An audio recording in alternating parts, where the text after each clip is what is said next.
8 नवंबर 2016 को प्रधानमंत्री नरेंद्र मोदी ने देश में नोटबंदी का फैसला लिया था, जिसके तहत 500 और 1000 के नोट प्रचलन से बाहर कर दिए थे। वहीं इस नोटबंदी को गलत बताने वाली याचिकाओं पर सुप्रीम कोर्ट की संविधान पीठ कल यानी 2 जनवरी को फैसला देगी। याचिकाकर्ताओं ने कहा है कि सरकार ने बिना उचित प्रक्रिया का पालन किए अचानक से 500 और 1000 के पुराने नोट प्रचलन से बाहर कर दिए थे। इसके जवाब में सरकार ने कहा कि यह टैक्स चोरी रोकने और काले धन पर लगाम लगाने के लिए लागू की गई सोची समझी योजना थी। फैसला सुरक्षित रखते समय कोर्ट ने केंद्र सरकार और रिजर्व बैंक को नोटबंदी के फैसले से जुड़ी प्रक्रिया के दस्तावेज सौंपने को कहा था। इस मामले में सुप्रीम कोर्ट में 58 याचिकाएं दाखिल हुई थी। जस्टिस एस अब्दुल नजीर की अध्यक्षता वाली 5 जजों की संविधान पीठ ने 7 दिसंबर को सुनवाई पूरी कर ली थी। Justice B R Gavai, A S Bopanna, V Rama Subramanian और बी वी नागरत्न कोर्ट की तरफ से जारी सूचना के हिसाब से 2 जज जस्टिस बी आई गवई और बी वी नागरत्ना फैसला पढ़ेंगे। अभी यह साफ नहीं है कि सभी जज एक निष्कर्ष पर पहुंचे हैं या फैसला बहुमत के आधार पर होगा। वहीं दूसरी तरफ केंद्र सरकार ने अपने फैसले का पुरजोर बचाव किया है। अटॉर्नी जनरल वेंकटरमणि ने कोर्ट को बताया कि यह टैक्स चोरी रोकने और काले धन पर लगाम लगाने के लिए लागू की गई सोची समझी योजना थी। नकली नोटों की समस्या से निपटना और आतंकवादियों की फंडिंग को रोकना इसका मकसद था। इस दौरान उन्होंने महाभारत के पात्र जरासंध का भी उदाहरण दिया।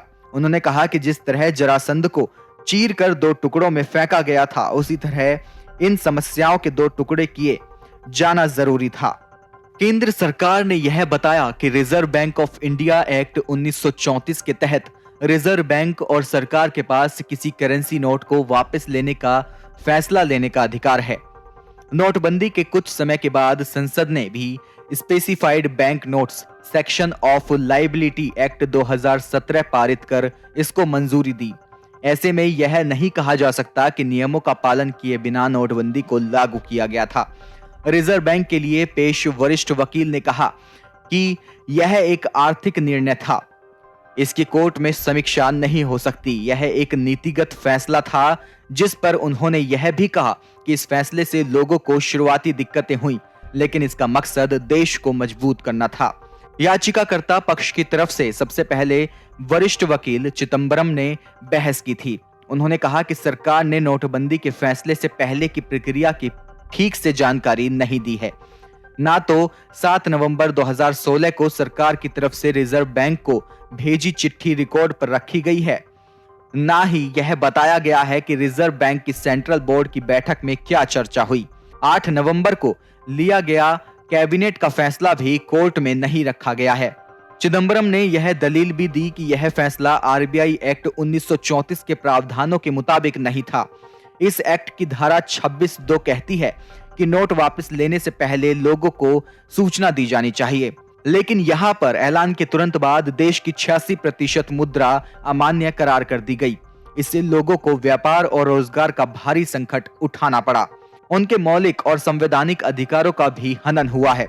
वरिष्ठ वकील श्याम दीवान ने भी नोटबंदी लागू करने के तरीकों में कमियां गिनाई। उन्होंने कहा कि पुराने नोट बदलने की तारीख में परिवर्तन किया गया। नवंबर और दिसंबर 2016 में जो लोग भारत से बाहर थे, उन्हें नोट बदलने का मौका नहीं मिला। खुद उनके मुकव्विल के 1,68,000 रुपए इस वजह से फंस गए। Video desk अमरउजाला.com। डाउनलोड करें अमर उजाला ऐप और पाएं खबरें लगातार।